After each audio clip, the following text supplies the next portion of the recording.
بسم الله الرحمن الرحيم. السلام عليكم ورحمة الله وبركاته. الملتقى يبعث بالتحايا والدعوات والتبريكات في يوم الأحد 28 من رمضان شهر القرآن في جوار مسجد الله الحرام، بيت الله الحرام، المسجد المكي الشريف والكعبة المشرفة، حيث تبتهل القلوب قبل الأكف بالضراعة إلى المولى سبحانه وتعالى بالقبول للطاعة والصلاة والصيام والقيام، وتقبل الله منا ومنكم الطاعة إن شاء الله.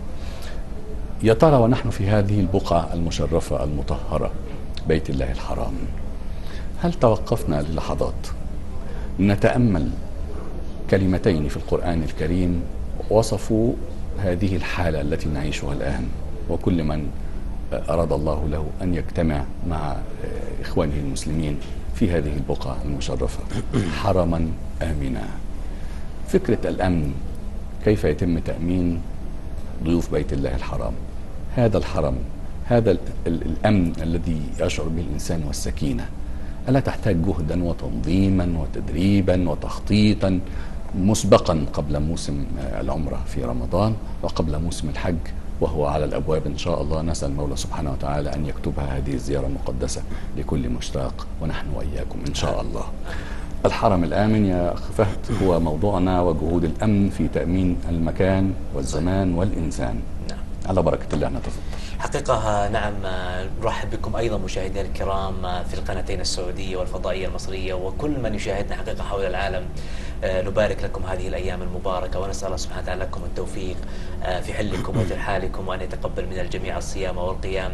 الأيام الفضيلة عدت وانتهت، وهذه أقبلنا حقيقة على العيد، نفرح حقيقة بكل ما أنجزناه وكل ما عملناه خلال هذه الأيام المباركة. مثل ما ذكر علاء قبل قليل، فعلا الجهود الأمنية تذكر فتشكر، ونفخر حقيقة بأن الكثير من رجال الأمن لدينا هم وقفوا هنا لخدمة ضيوف الرحمن حتى يعززون تلك الثقافة الأمنية لدينا من الجانب المادي والجانب المعنوي كذلك، فشكرا لهم وشكرا أيما شكر حقيقة نقدمه لهم، بأنهم كانوا جنودا للوطن وحماة لنا ولضيوف الرحمن، بأن نسير في هذه الأماكن المقدسة بأمن وأمان واستقرار، ليس فقط على المستوى الأمني وأيضا على المستوى التنظيمي لإدارة تلك الحشود العظيمة. والكل شاهد حقيقة ليلة 27 والليلة أيضا ليلة 29 سيكون هناك ليلة الختمة، وقد يكون ازدحام كبير. وللأمانة نشكر حتى ضيوف الرحمن التي تضافروا معنا وجهودهم التي في الالتزام حقيقة بالأنظمة التي وضعتها الجهود الأمنية للحفاظ على أمنهم ومقدسات هذا البلد. يشرفنا في هذه الحلقة أن يكون معنا العقيد المظلي الدكتور عبد الله بن سليمان عبد المنعم، ركن التوجيه الفكري والمعنوي. حياك الله دكتور في البداية. مرحبا دكتور، وشرفتنا، وهذه أول مرة في الملتقى نأخذ هذا المنحى، المنحى التنظيمي والأمني. وعايز أتوقف مع حضرتك الأول، نوضح للناس فكرة المنصب أو التايتل ركن التوجيه الفكري والمعنوي. نعم. التوجيه لمن؟ هل هذا التوجيه فقط لرجالة الأمن والضباط وأفراد في يعني في القوى، مش عايز أقول القوات، المنظومة الأمنية. نعم. المنظومة، أحسنت يا أستاذ.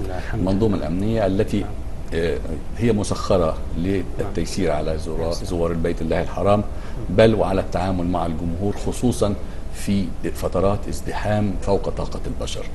ما معنى التايتل ركن التوجيه الفكري والمعنوي؟ بسم الله، الحمد لله، والصلاة والسلام على رسول الله.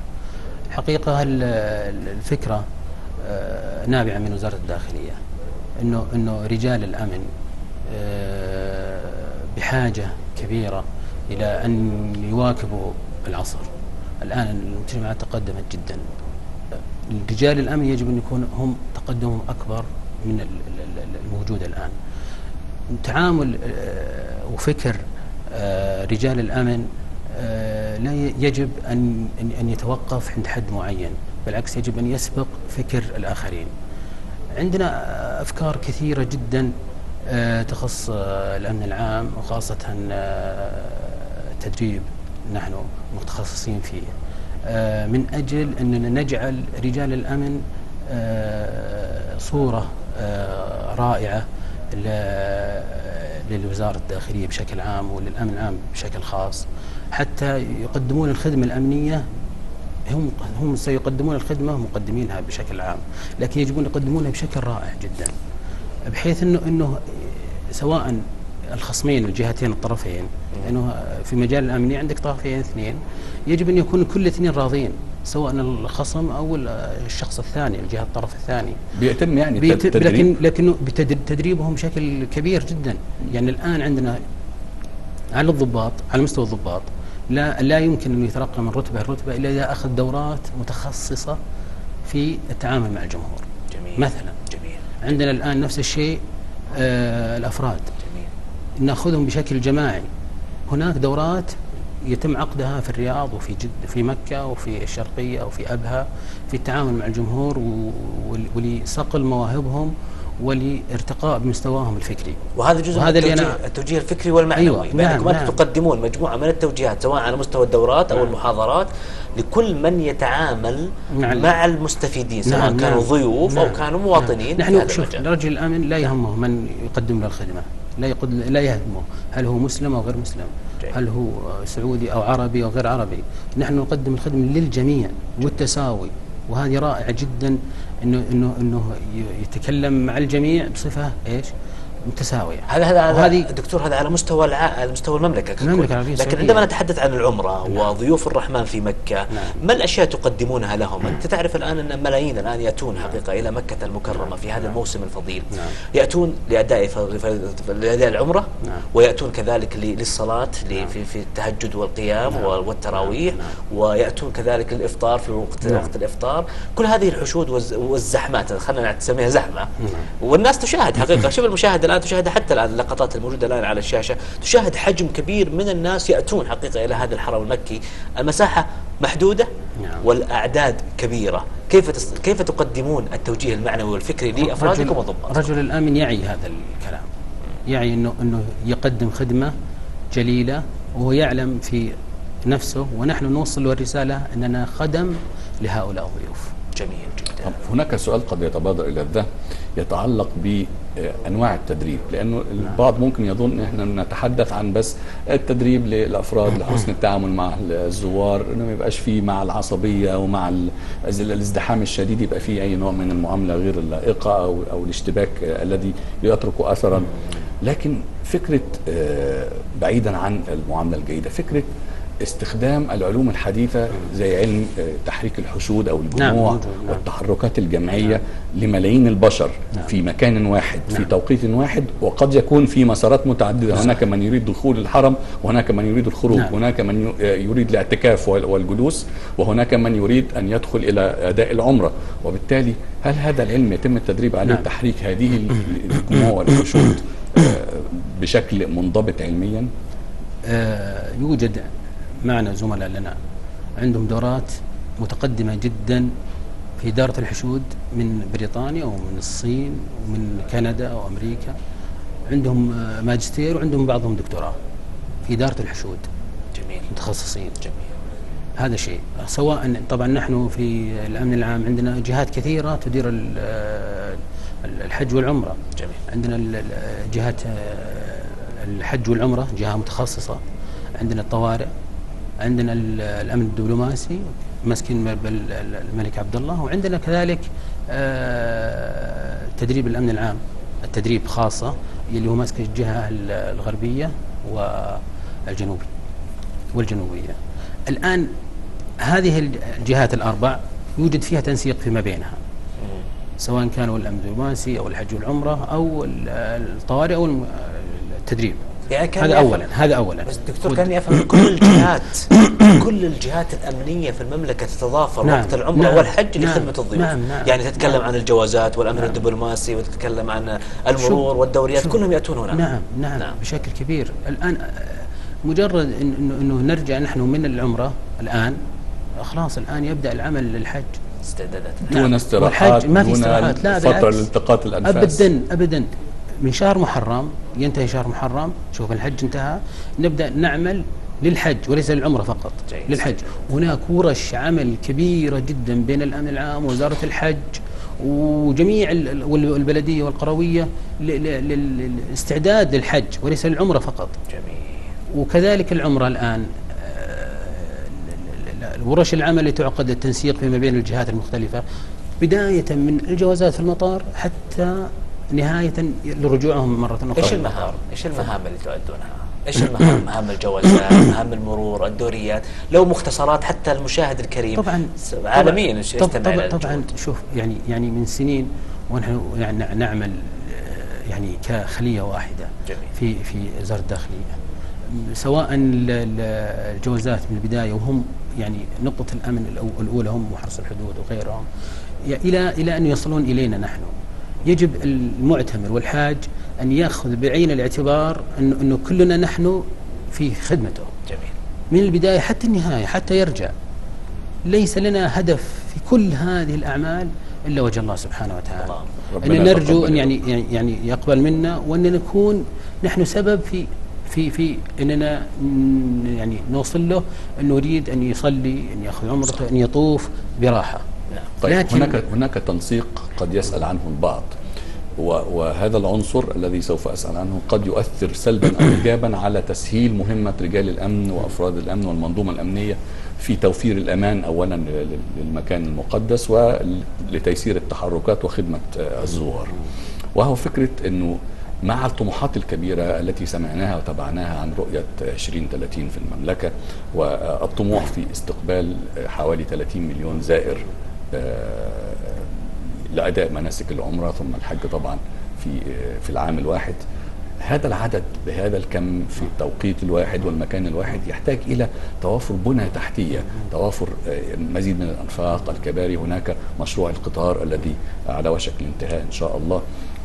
هل الأمن يطمح في توفير مزيد من الاتساعات؟ لأن البعض يشكو أحيانا أنه المنطقة الموجودة في المسفلة أو فيها حارتين للسيارات، وحارة بتنزل الناس، الحارة الثانية بتقف، وهذا يعطي عبئا أكبر على رجال الأمن في التيسير، في تسهيل المرور في هل لكم طلبات معينة في إعادة تخطيط المنطقة حول الكعبة المشرفة وبيت الله الحرام لإضافة بنى تحتية تساعد وتيسر في الحركة؟ بدون شك المرور لا يمكن أنه البلدية أو أحد يعمل من غير ما يأخذ رأي رجال المرور.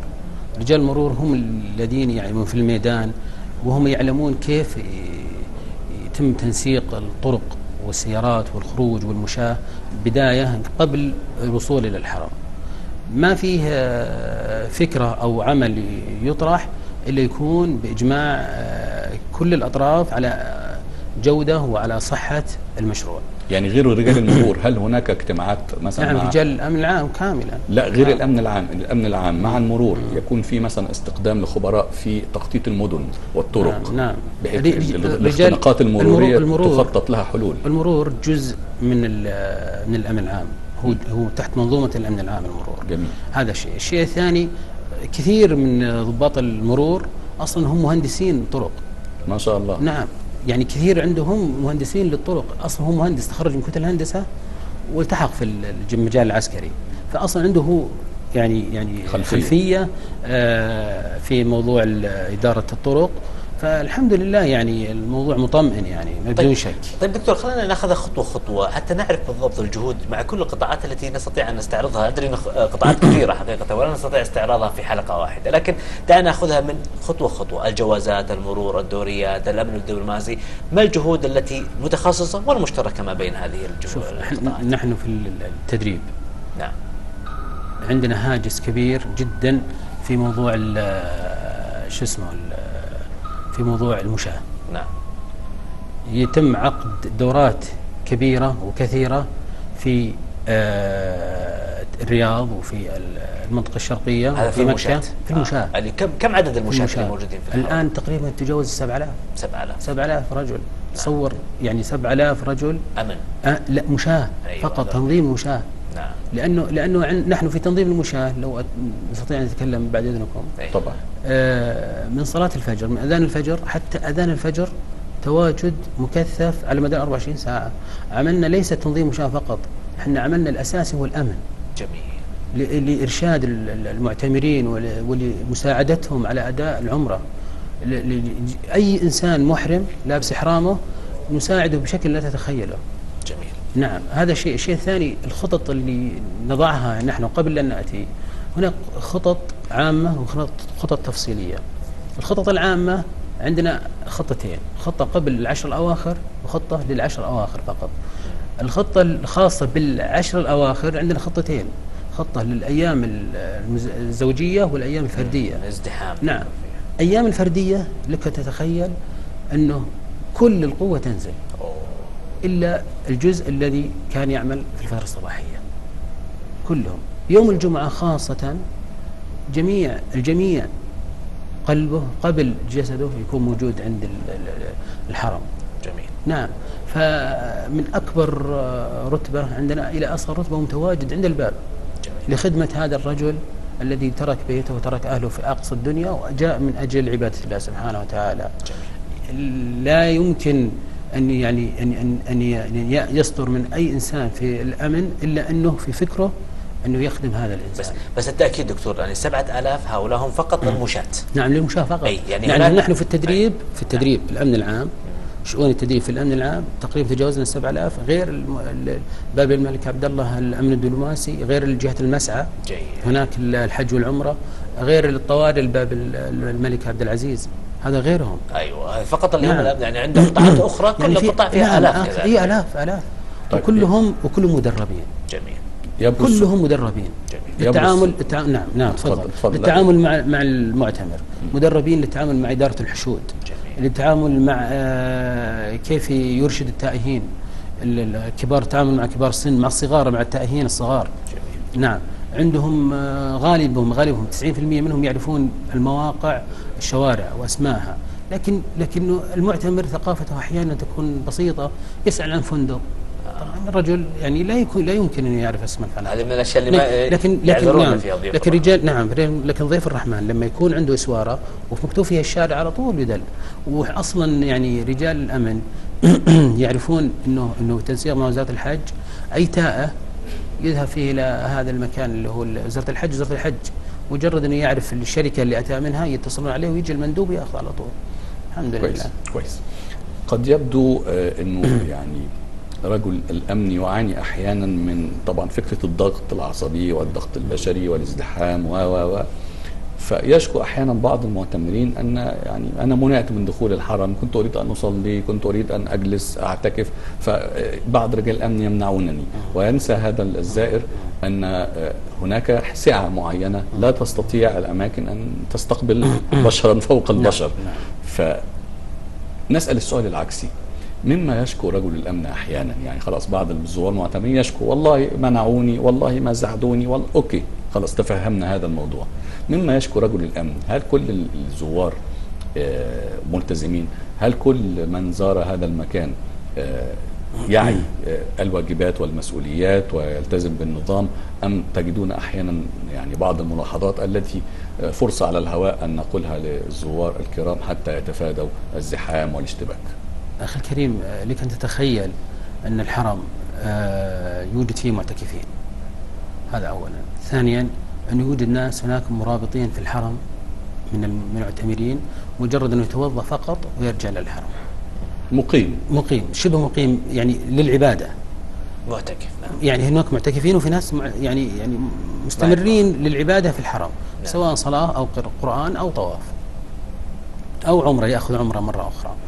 لكن بقول لك على شيء مهم جدا، أن الذي يأتي بعد هؤلاء المجموعة اللي احنا نتكلم عنهم متأخر، يريد أن يصلي مع الذي يعني جاء مبكرا، يريد أن يصلي معه.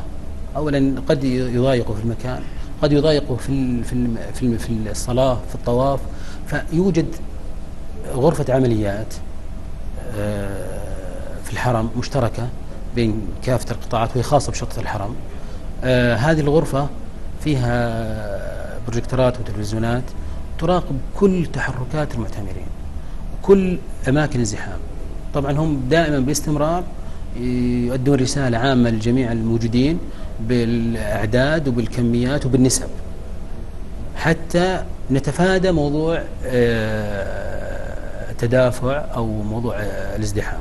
طب ايه السلبيات اللي انت بتاخدها على بعض الزوار؟ مثلا التدافع عند مثلا جاهل بقعة الحجر الأسود، التدافع عند الدخول والخروج، عدم الاحترام المسارات المحددة.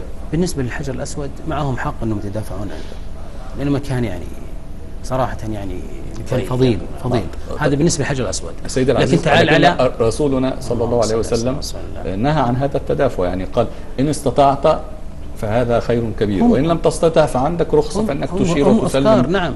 وتشير من بعيد. كل واحد وأفكاره، كل واحد وفكره. هو يقول إن أنا لن آتي مرة أخرى سأقبل الحجر وفقط. لكن إشكاليتنا ليست عند الحجر الأسود. الحجر الأسود الحمد لله يعني يوجد فيه رجال أمن مدربين إلى أبعد حد تنظيمهم إلى حد ما. والحمد لله لا يوجد حالات والله ازدحام أو حالات والله تدافع. لكن الإشكاليات الكبيرة اللي هي عند خروج من المطاف إلى المسعى. ممتاز. نعم، خطيرة هذه. نعم، من المطاف إلى المسعى، لأن المنطقة أصلا يعني هي أقل مسافة بين الكعبة ومبنى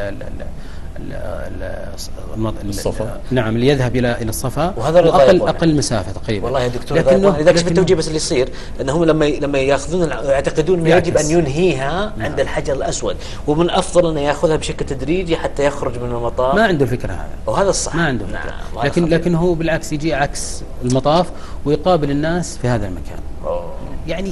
يعني أمنيتنا صراحة ومن سنين انه قبل ان ياتي المعتمر او الحاج ان ياخذ دورات ولو لمده ساعات في المكان الذي ياتي منه.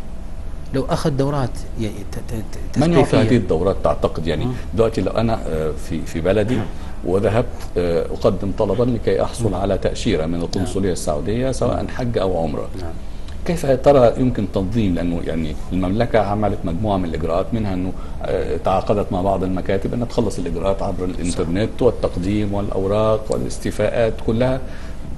ترى من هو الطرف المسؤول عن تدريب حجيج كل بلد؟ حقيقه السعوديه طرف، والطرف الاخر وزاره الحج التي في بلدهم. صح. من اجل الان اضرب لك مثال بسيط ويعني واقعي وشاهدناه من سنين. ماليزيا لا يوجد فيها تائه يأتي من حجاج والمعتمرين، لا يوجد فيهم مخالف، لا يوجد فيه عندهم مشاكل. صحيح. يعرفون ما لهم وما عليهم. هذا في العمرة والحج. الحج، أنا أتكلم عن الحج، فما بالك ماليزيا بالتحديد. ماليزيا بالتحديد، يعني عمره ما جانا ماليزي تائه، وعمره ما جانا ماليزي عنده مشكلة سرق منه أشياء أبدا. عارف كل اللي عليه وملتزم فيه، وهذه رائعة جدا من الماليزيين، رائعة جدا.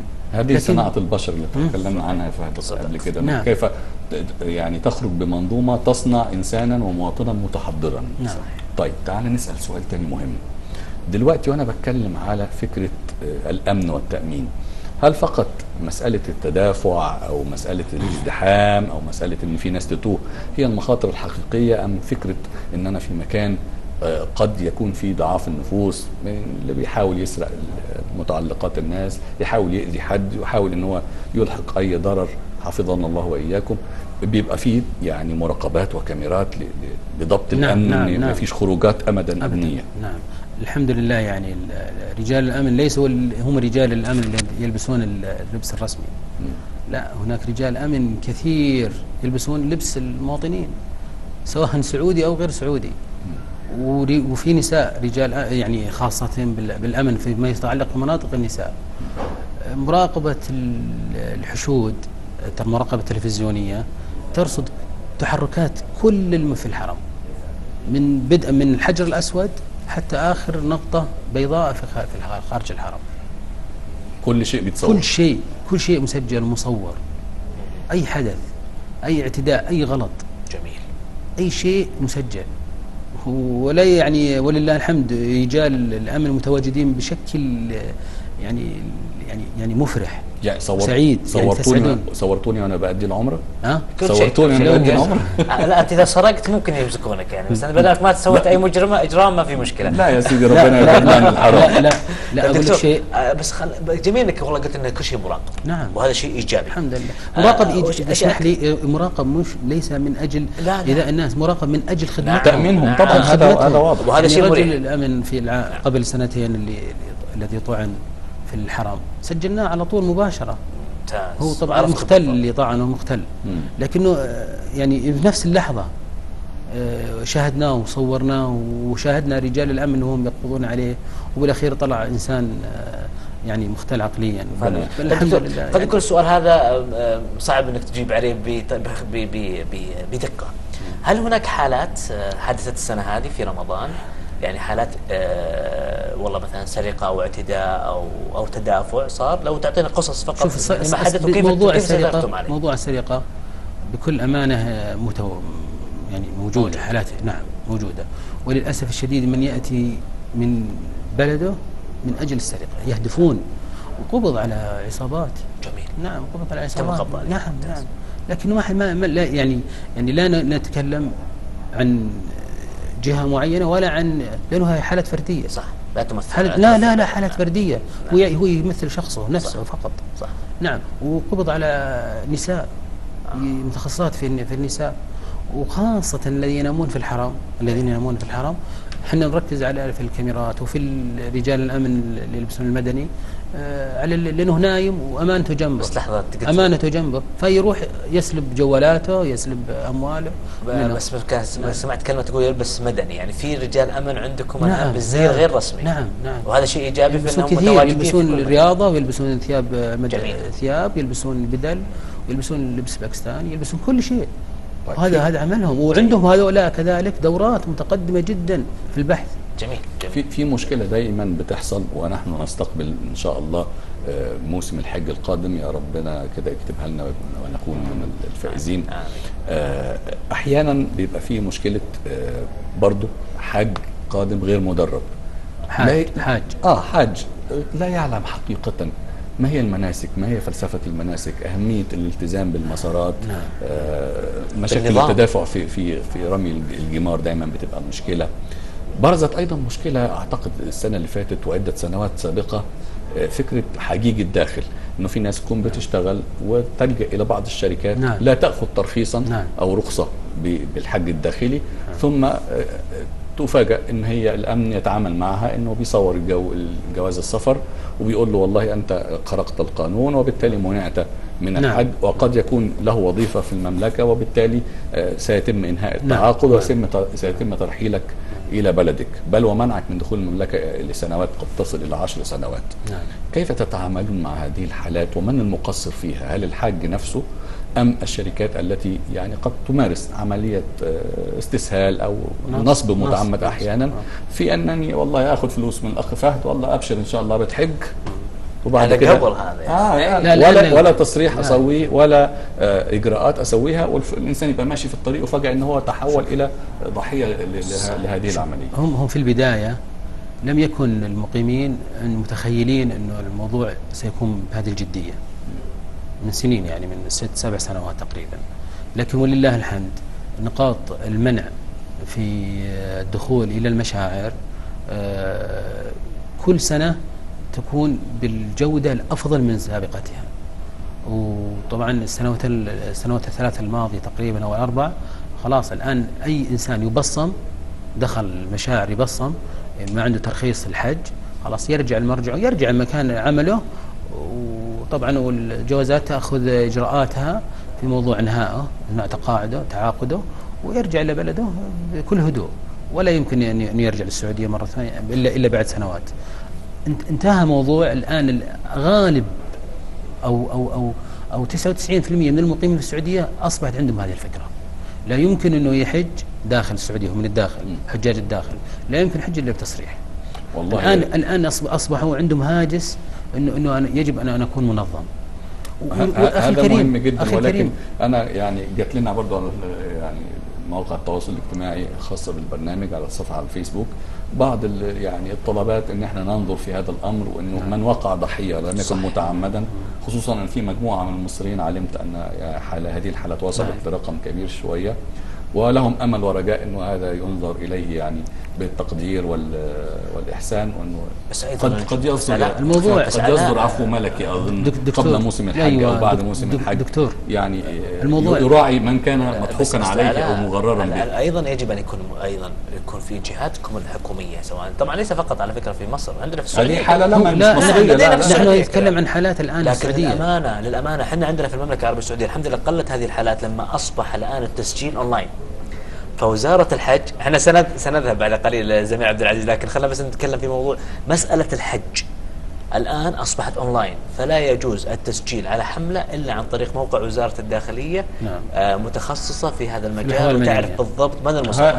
وهذا جزء من يسهل الأمور. نطلع لعبد العزيز. عبد العزيز الآن موجود في ساحات الحرم زميلنا عبد العزيز الزهراني، وأيضا حديثنا عن موضوع جهود رجال الأمن التي تذكر فتشكر حقيقة، ولن نكفيهم حقهم حقيقة في حلقة أو حلقتين أو ثلاثة، لكنهم لهم منا الدعاء، ولكل ضيوف الرحمن الذين أتوا هنا يدعون لهم بالتوفيق والسداد، وأن يحميهم وأن يساعدهم. عبد العزيز معك المايك، تفضل.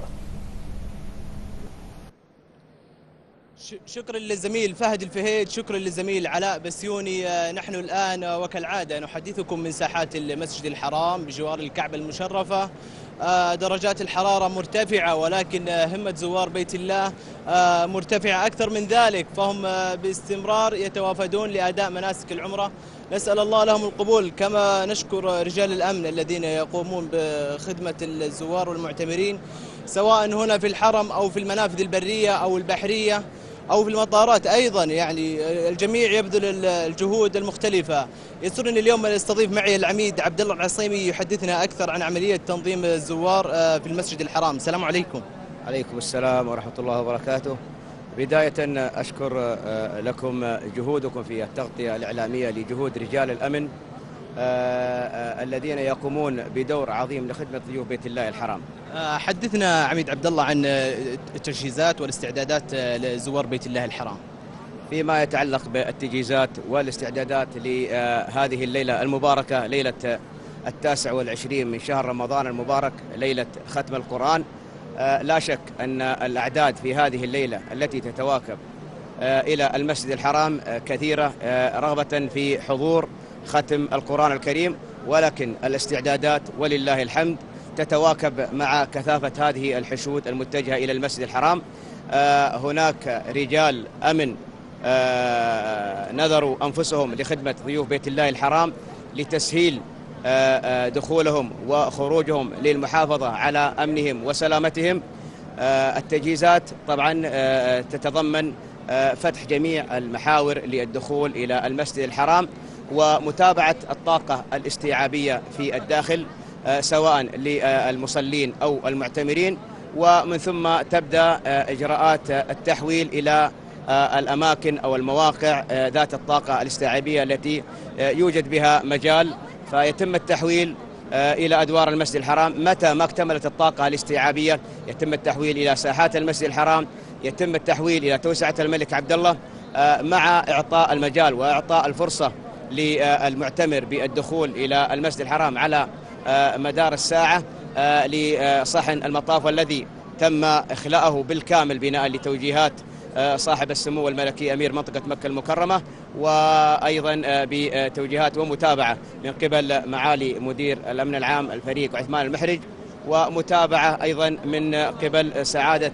المساعد لمدير للأمن العام اللواء سعود بن عبد الله الخليوي، وإشراف مباشر من قائد القوة الخاصة لأمن المسجد الحرام اللواء محمد الأحمدي. وأؤكد أن جميع الاستعدادات ولله الحمد قائمة وجاهزين لاستقبال كثافة الحشود هذه، بما يضمن وبمشيئة الله سبحانه وتعالى سلامتها إن شاء الله أثناء دخولها وأثناء تنقلها داخل المسجد الحرام وحتى خروجها. أيضا حدثنا عميد عن عملية تفويج الزوار والمعتمرين، ولا سيما أوقات الصلوات وأيضا صلاة التراويح والتهجد.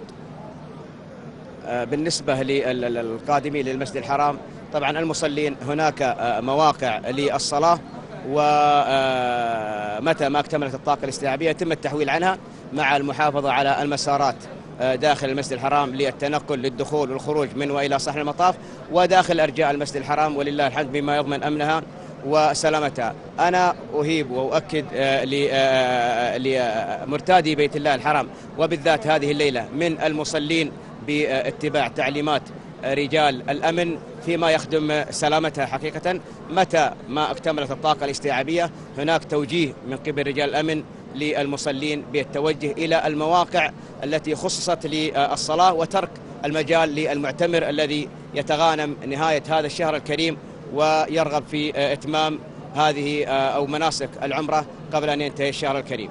حدثنا أيضا عن بعض العوائق التي تواجه رجال الأمن التي يتصرف بها بعض الزوار لبيت الله الحرام. حقيقة العائق الأكبر الذي قد يواجه رجال الأمن هو عدم تقيد بعض الزوار إلى المسجد الحرام بتعليمات رجال الأمن، والتي هي بالدرجة الأولى يقصد بها سلامتهم وأمنهم. متى ما كان هنالك اكتفاء داخل المسجد الحرام بالنسبة للطاقة الاستيعابية، يتم حقيقة إجراء التحويل والتوجيه إلى بعض المواقع. هنالك بعض الزوار حقيقة لا يتقيد بهذه التعليمات ويصر على الوقوف أمام مداخل المسجد الحرام ويعيق حركة الخروج أو الدخول. أيضا التواجد في المسارات بالصلاة أو الجلوس خلف منطقة المقام، جميع التواجد أو الصلاة في مسار حركة الطواف في منطقة السعي، وهذه طبعا خصصت حقيقة للنسك، نسك العمرة، ويجب أن تكون خالية تماما، ونحرص حقيقة على أن تكون خالية للتسهيل لضيوف بيت الله الحرام أن يؤدوا مناسكهم بيسر وسهولة دون أن يكون هناك أي معوقات لهم. شكرا لك عميد عبد الله، سعدنا باستضافتك، شكرا لك. نعم أعزائي المشاهدين، كما سمعتم من العميد عبد الله تحدث لنا عن استعداداتهم، ونسأل الله أن يعينهم على ما يبذلونه من جهود جبارة، فهم والله العظيم تاج على رؤوسنا حقيقة ما يبذلونه، وما ترون لا أستطيع أن أوصف أكثر من ذلك. لهم منا كل الشكر والتقدير. والآن عودة للزميل القدير الأستاذ علاء بسيوني، وأيضا الزميل القدير الأستاذ فهد الفهيد، ولضيفكم الكريم إليكم الصورة والكلمة.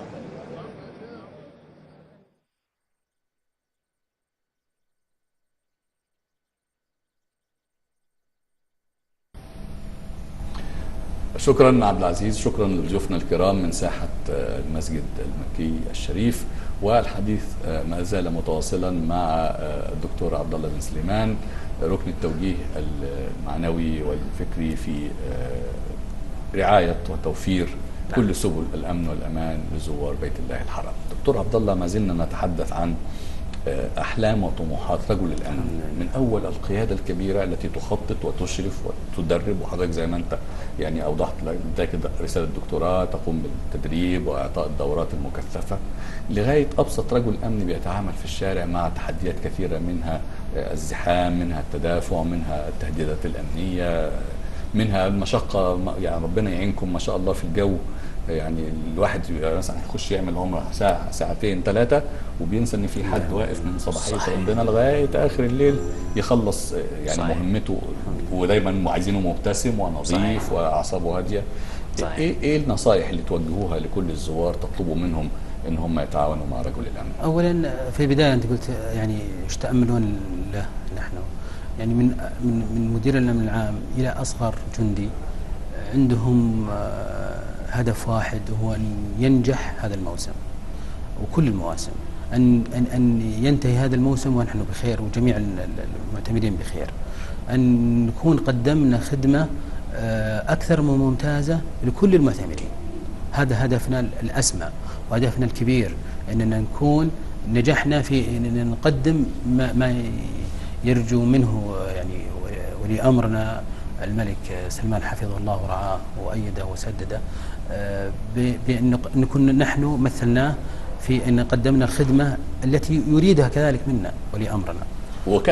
وكأنك تستقي من لقب الملك خادم الشرف الذي ينسب له ولكل من أدى هذه الخدمة. صحيح. فكرة أن الملك بكل يعني طبعا. احترام المنصب يضع هذه اللافتة دائما خادم الحرمين الشريفين، وكأن كل قيادة أمنية أو كل ضابط صغير أو كل فرد وكأنه يشارك في هذا الشرف، خدمة زوار بيت الله الحرام وخدمة الحرمين. وكل مواطن على فكرة، ليس فقط حتى المواطنين تجدونهم هنا يتعاونون في كل القطاعات، سواء المجتمعات المدنية والمجتمعات العسكرية والمنظمات العسكرية.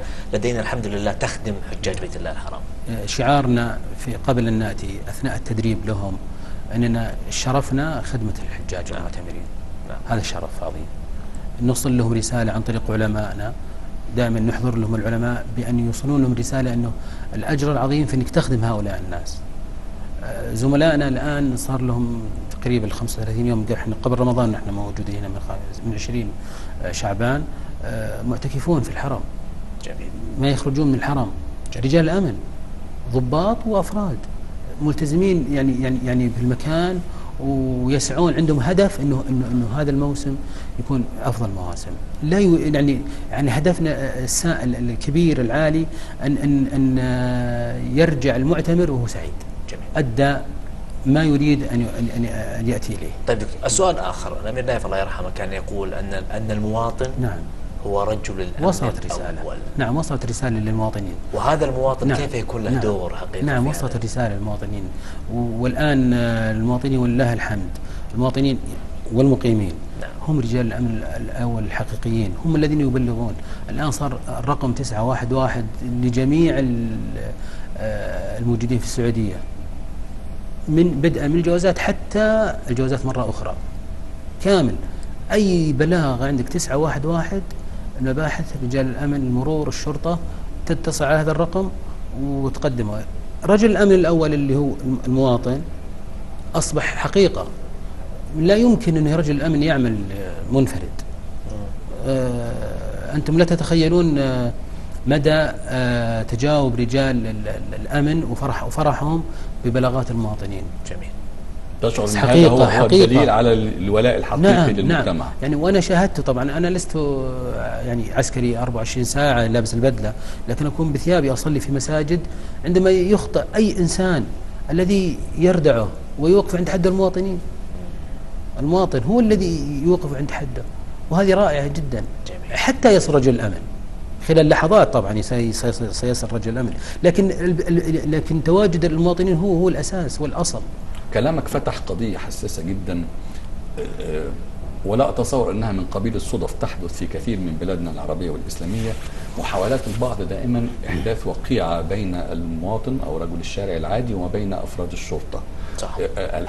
محاولة إحداث صدام ووقيعة، استغلال أي خطأ بسيط من أي رجل أمن، وكل طائفة قد يكون فيها الصالح والطالح، مع أي اشتباك، مع أي تجاوز أو إساءة استخدام السلطة، يحاولون تضخيم الأمور، وتصبح هناك بؤرة إعلامية مسلطة على هذا الحدث، وكأن هناك مخطط لشيطنة رجال الأمن، لشيطنة وزارات الداخلية، حتى تصير وقيعة بين الشعب ورجل الشرطة، والاثنين مواطنين. صحيح. هذا يؤدي دوره وهذا يؤدي دوره.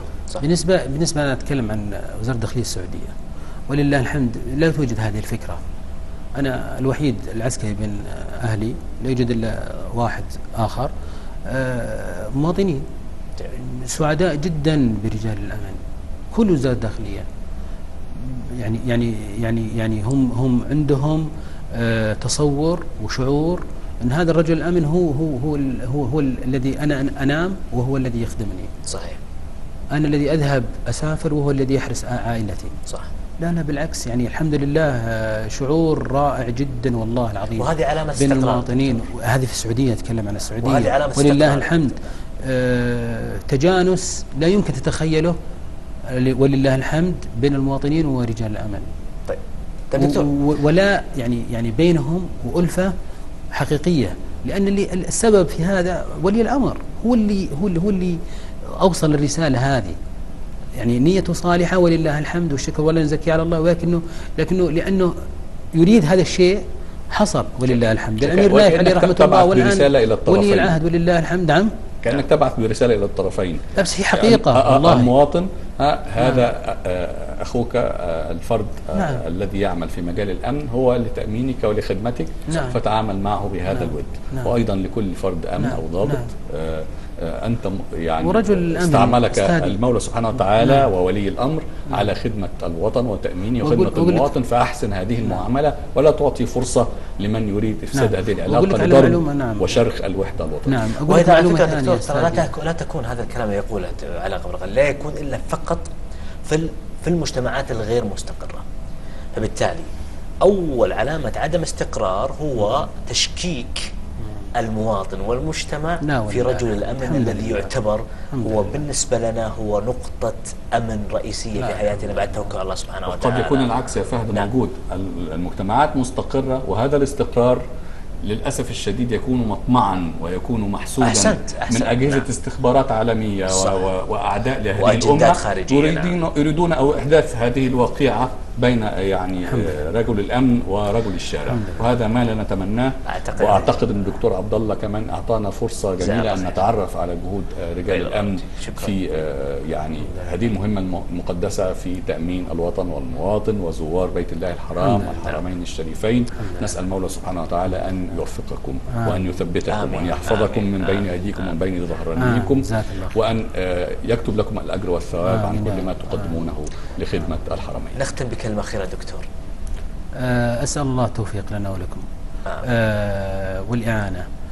حقيقة الموضوع يعني كبير، لكنه في نهاية الكلام لما تكلمنا عن العلاقة بين المواطن ورجل الأمن، أنها يعني ولله الحمد لم نتطرق لها أبدا، أو يمكن أول مرة نتطرق لها في حياتي حقيقة، لأن أصلا رجل الأمن هو أصلا مواطن. صحيح. صح لا صح. وولي الأمر ولله الحمد عندما زرع بذرة المساواة، رجال الأمن الآن أصلا لما يأتيه قريبه ويأتيه خصم ثاني حتى لو لم يكن مسلم ولا لم يكن عربي، نفس رجل الأمن يعاملهم بنفس المعاملة ويعطي الحق لصاحبه.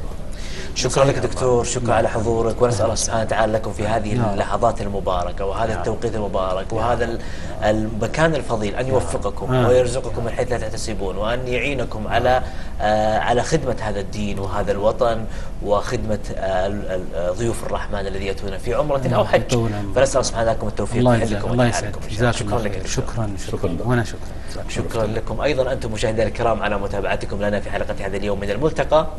كنتم معنا عبر القناتين السعودية والفضائية المصرية.